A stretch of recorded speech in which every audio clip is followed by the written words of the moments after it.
Hey, thanks for checking out my channel. I'm John Stark from MacMovieGuy.com, and this is my review of Night at the Museum, Kah-Men-Rah Rises Again. It's on Disney Plus, and this is yet another one of their attempts to take a live-action franchise and turn it into animation. I already reviewed Diary of a Wimpy Kid, Roderick Rules just a little while ago, and now here we go again, Disney. This is a trend. I guess it's cheaper for them. It probably is. This film felt cheap. I felt cheap afterwards. I felt like a cheap whore in a hotel room. Just somebody threw $10 down and said, just walked away and was like, "That's all you get." And it was like, God, I'm so sorry. I'm a blind film critic, and I watched this with audio description, and I don't know really what to say about this movie.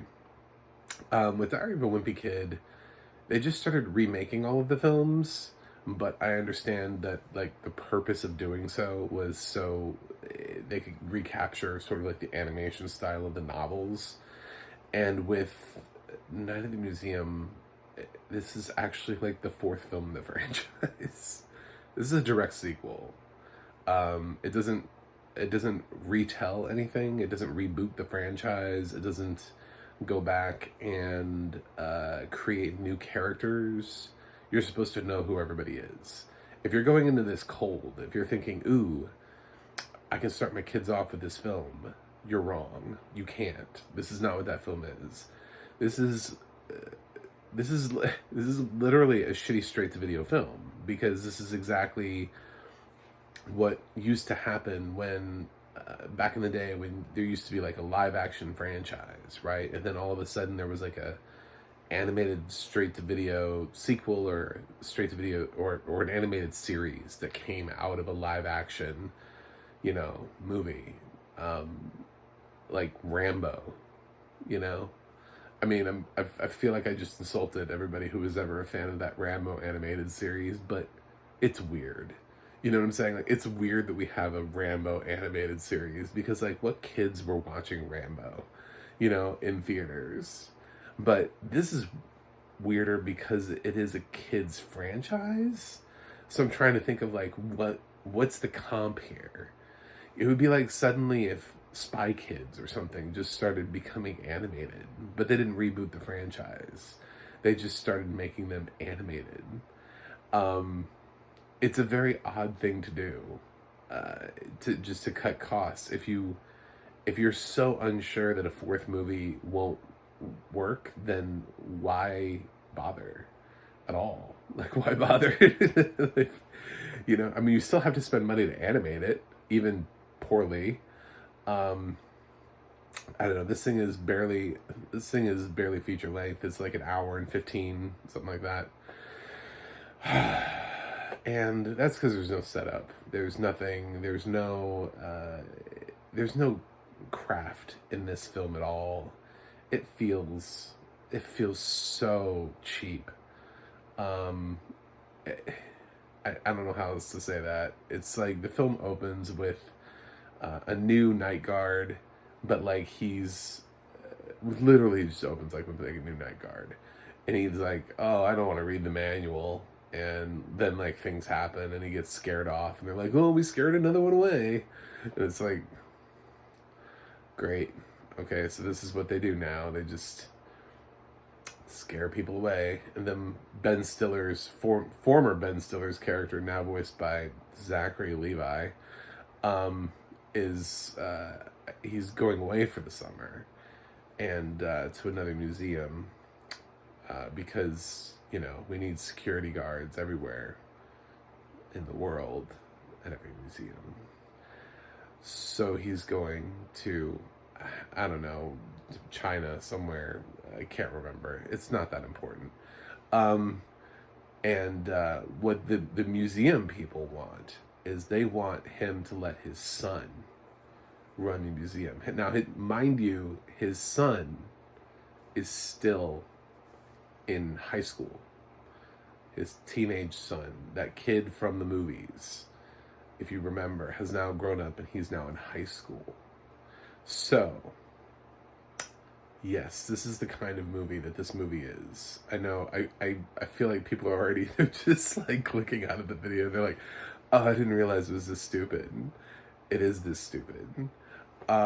So it's eventually about his teenage son becoming the security guard at the museum while he's in high school for the summer. That's what. And then, of course, as the title suggests, Kah-Men-Rah becomes a problem for him again. Uh, and yeah, all of the characters are there. Teddy Roosevelt is now voiced by Thomas Lennon, which is okay because Robin Williams can't be there to voice. I understand that. But like the rest of the characters are all replaced by like lesser components. Um, Not even really lesser components, just sort of like new voices. Like Owen Wilson got replaced by Steve Zahn. Um, that kind of thing is just like, I don't know if that's a downgrade. It's a side grade. It's just not the same voice. But Steve Zahn's a good actor. I'm not gonna take that away from him. Uh, yeah, and it just kind of it moves because it's only an hour and 15 minutes long. It has no pausing. It just goes, and it doesn't really care, and it just flies along. But the problem is that it is a sequel, so now you have to think about it as Night at the Museum 4. So you can't just like show this to your kids and be like, well, without without any sort of knowledge from the previous three films, just be like, you'll be fine, because the film doesn't explain anything. It doesn't explain why all of these things are, or like how they came to be, or why the museum is talking to the to Zachary Levi's former Ben Stiller character guard. It doesn't explain. It assumes that you've seen these movies. So it's not a reboot, whereas Diary of a Wimpy Kid, when Disney did that, that's a straight up, those are remakes. You don't need to have seen any of the previous Diary of a Wimpy Kid movies in order for that to work. Here, you do actually have to have seen the Night at the Museum films in order for them to work. If I don't know. I don't like it. I don't know how else to say that. I didn't like it.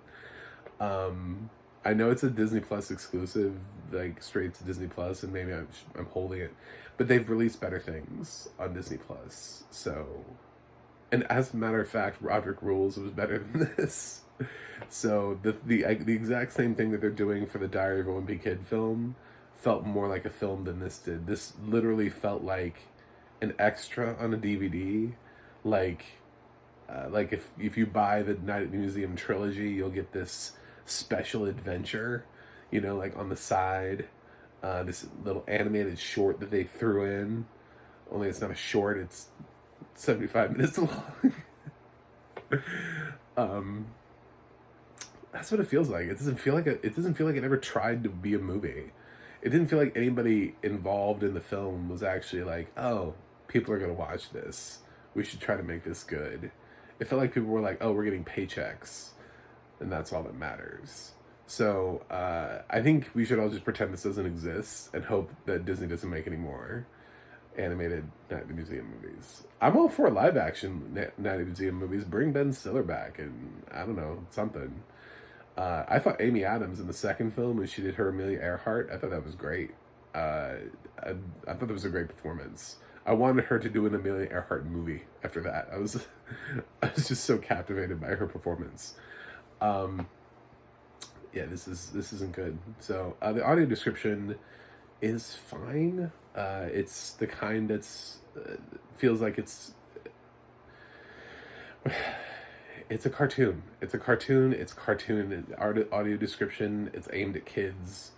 My only problem with that is that the last Night at the Museum movie was just too long ago. For the audience that this is clearly aimed at, those kids would have needed to watch those films on streaming. Their parents would have needed to actually have shown them films 1 through 3 for this to make sense. Otherwise, they're not really going to get the same level of enjoyment out of it. They're going to be a little confused. the film's not going to make full sense because it doesn't really go into great detail. It's just flashy fun for people who have seen the first 3 films. But it's not even fun. I don't know. I can't recommend this at all. So I'm already exhausted talking about it. I just don't want to talk about it anymore. I'm going to give Night at the Museum 4. I'm going to give Night at the Museum 4 a D+. Yeah. It's not the worst animated film I've seen this year. I've still seen Marmaduke. That's the benchmark for everything animated this year. It's just wow. But yeah, no. I think this is the worst thing Disney's made this year. Maybe on my list. I mean, that might be the lowest grade I've given to a Disney product. I think this might be the worst thing Disney's made this year. So, I hated this. So, and I think you will too. I think everybody will hate this. It already has like a 5 on IMDb, and I think it's only going to go lower. So, there you go. If you've stayed this long, please subscribe. I'm like 11 away from hitting 100. That's just my year-end goal, and I have like very little time to actually hit 100. I need like an influx really quickly to hit 100. So I need everybody who watches this video, if you haven't subscribed, please subscribe. I have a website, macmovieguy.com. You can go to the audio description project, adp.acb.org. It'll let you know what has audio description where you can watch it. And you can go to the adna.org, that's the adna.org, and it'll let you know who is describing your favorite films and television series. This was done by Descriptive Video Works, by the way, and I tried to catch the name, but it was a name I'd never heard of, and I didn't know how to spell it. So, and then when I tried to spell it, now I don't know how to pronounce it. Damn screen reader thing, you know what I'm saying? Like, you think you've written it out correctly, and then you haven't, and I don't know, but that's what it is. So, there you go. And that's it for me today. I will review something else for you guys and get it out to you, but in the meantime, I will see you on the other side.